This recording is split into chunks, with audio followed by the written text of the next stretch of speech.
Okay, so this is a little bit later than what I would like to have started, but what can I say? I slept in. Problem is, I immediately gotta leave after I'm done here because holy cow, we got a lot of snow. Not as bad as that one time I was completely snowed in, but it's still worth getting a little worried over. So, yeah, I'm gonna try and make this a normal length video. Don't worry. Okay. So my low, my high, my active kindness. Well, pretty obvious. The weather's been pretty bad. That's my low. Um, my high is that even though I couldn't see my folks last night due to the weather, I got to talk to them a little bit, which was nice. And my act of kindness was, well, essentially my father know that I was okay when I got back to my apartment. Other than that, not really much else. Good morning and happy Tuesday, everyone. Can't believe we got the day of the week. So yeah, it's kind of hard for me to. I mean, a friend of mine actually, he essentially had a snow day himself, so he actually decided to spend the day watching Christmas movies. And one of the YouTube channels I'm subscribed to is How to Drink. And I said, you can't have a day of those kinds of movies without a good drink to go along with it. And so I gave him the How to Drink video of, I'll put a link in the description down below, a link to the How to Drink video. I did not mean to make that rhyme. And about making Wassail. For those of you who don't remember, Wassail is actually also a song. You heard me sing it before. It goes, here we come a-wassailing among the leaves so green. Oh, here we come a-wandering so fair to be seen. That song. So, Wassail is basically a mulled wine. So, it's something that you have at, like, holiday parties and stuff. I'm not really that much of an expert. I'll put a link to the video about that below. So, you know exactly what it is I'm talking about. Oh my goodness, I'm tired. What can I say? The winter just sort of seems to take the life and energy out of others. It's crazy. But it tends to have. I mean, come summer, I'm going to be a little bit more animated than this. Well, actually, I'm animated all the time before. What are you doing? Right. But I'm just messing around right now.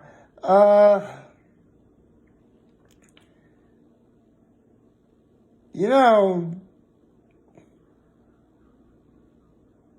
I was sort of thinking, with all the snow that we've been getting, people getting snow days, it begs the question, what did I do whenever I had out of school or it was really snowy day or whatever because of all the snow. And when I think about it, my family and I actually made pretty well do with what we had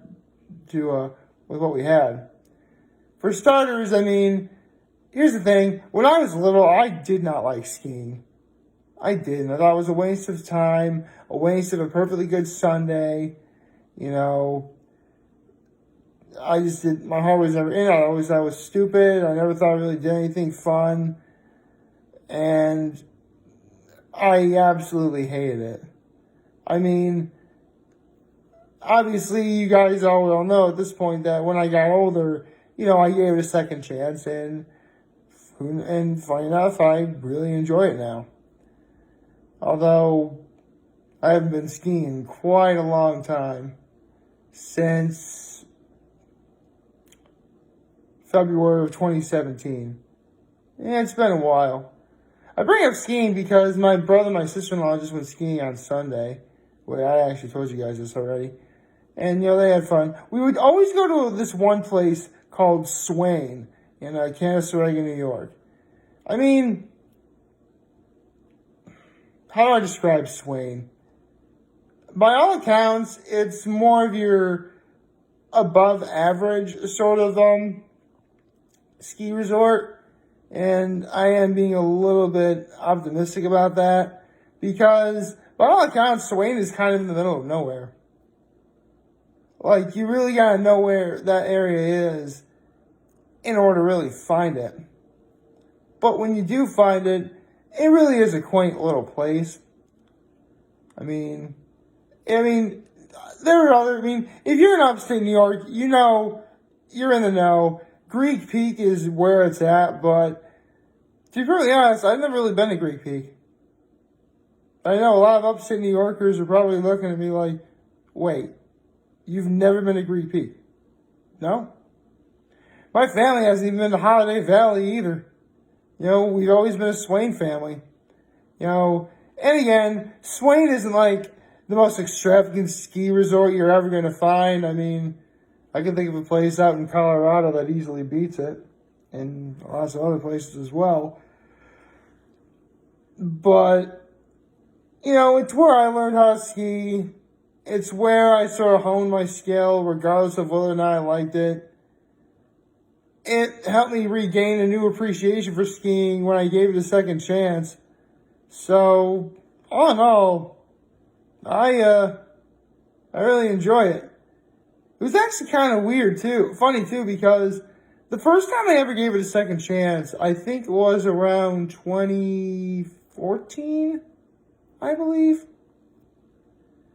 And, I mean, to be really honest, I was like working at the Robert Packer Hospital, and so anytime I ever had off was on the weekend, and you know, I felt bad that my dad wanted to go skiing, but for a while I didn't want to go, so I gave it a second chance. No, I gotta take it back. The first time I gave it a second chance was like the winter before I started my spring semester of senior year. That's when it was. Because I tried it, and I remember actually being like, what am I doing here? I don't like skiing. I mean, I'll be honest, I was really only doing it because my father and my brother were going, and I felt that they'd feel bad if they left me alone. Which, I mean, don't get me wrong, I was in my 20s. I was perfectly okay being home alone. But I felt bad that they probably felt bad they left me behind, so I went with them. And to my complete surprise, we go down a blue square run. See, skiing is broken down into three difficulties. There's the green circle, which is easy. Blue square, which is, you know, more medium type speed. And then you have black diamond, which is, you know, hard. In a way, it's kind of like a video game in that regard. You know, easy, medium, hard. However, there's also a difficulty called double black diamond, which is even harder. Which, I'll get into that in a second because Swain was robbed of this. Anyway, we go down a blue square and I just took off. It had been, like almost an entire decade, probably even more than a decade, since I'd gone skiing. And it was just like riding a bike. I just don't forget it. Now, I mentioned the whole double black diamond thing, and I mentioned Swain was robbing them. Here's the thing.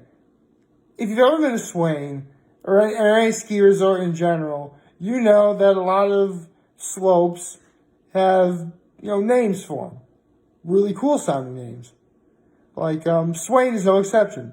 There's a Upper Mile Sweep, Upper Robinson, Brewster, Clark's Run, Rattler. But the most difficult run on Swain, hands down, was appropriately titled Last Will. That is the hardest run Swain has to offer. And it was denied a double black diamond for reasons that I do not know. But make no mistake, Last Will is definitely worthy of the difficulty, for sure.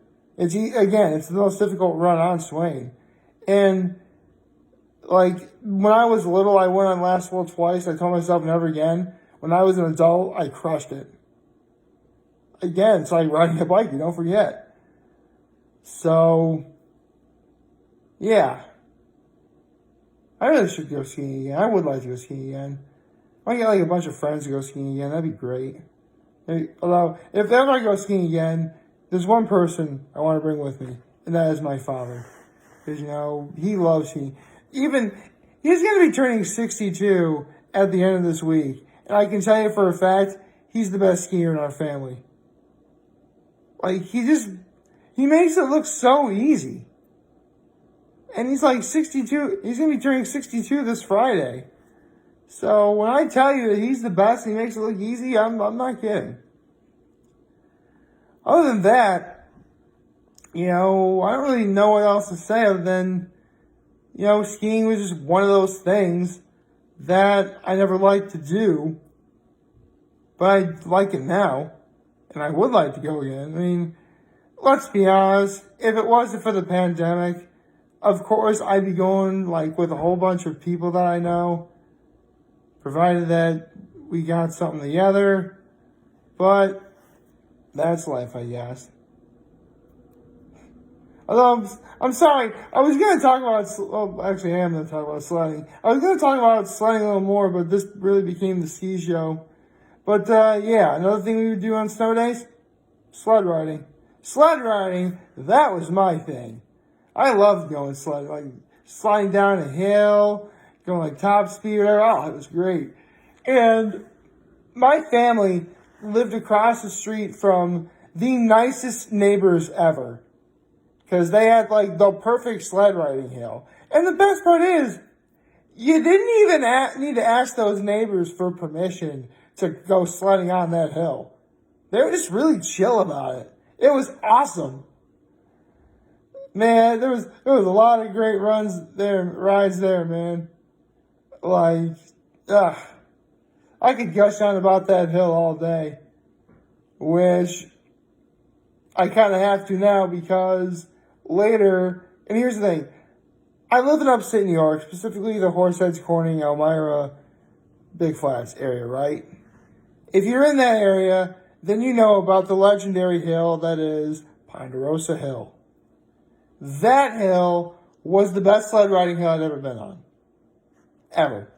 It was big, it was wide, like, it was twice the size of the hill that was across the street from me, practically. And, It was the most awesome place, like, ever. Although, here's the thing.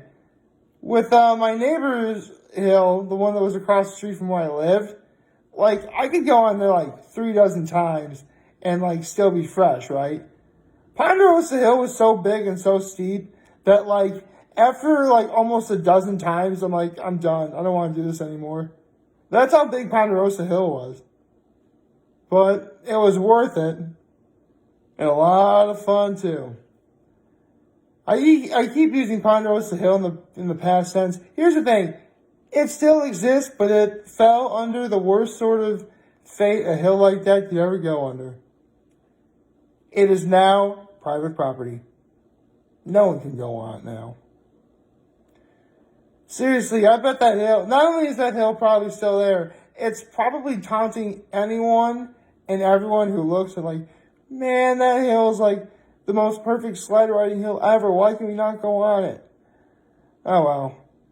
Maybe whoever owns that property will, let up and say, okay, you can ride on the hill, you can slide down it, but do so within reason. Because here's the thing, I mentioned how big Ponderosa Hill was. It was steep, too. Like, this is, when it came to, like, my neighbor's hill across the street, you could, like, even do so much as fall off your sled, and you'd be okay. With Ponderosa Hill, though, you were more likely to get hurt if anything bad happened. I can say that much. I mean, thankfully, I never got hurt, and as far as I know, no one ever got hurt either, but, just in case. Knock on wood. But, again, if you were if you weren't careful, you really were going to get hurt. And again, I don't know of anyone who did, but then again, maybe I would know better. Maybe it's because the potential. Maybe it was closed off for private property due to the fact that it was potentially dangerous. That wouldn't be a bad. That's a possibility. Huh. One of these days, we're going to have to look into that. But for now, all I can do now is enjoy the snow as a full-grown adult. Like, favorite, share, the subscribe button, follow me on social media, trying to get on YouTube. I'm very home made this video for all you guys to watch and enjoy for me. Hopefully you have a wonderful, wonderful Tuesday. And remember, if you guys want to talk, our channel is going to be here to lend you and always have your back. Take care and make good choices. Have a nice day.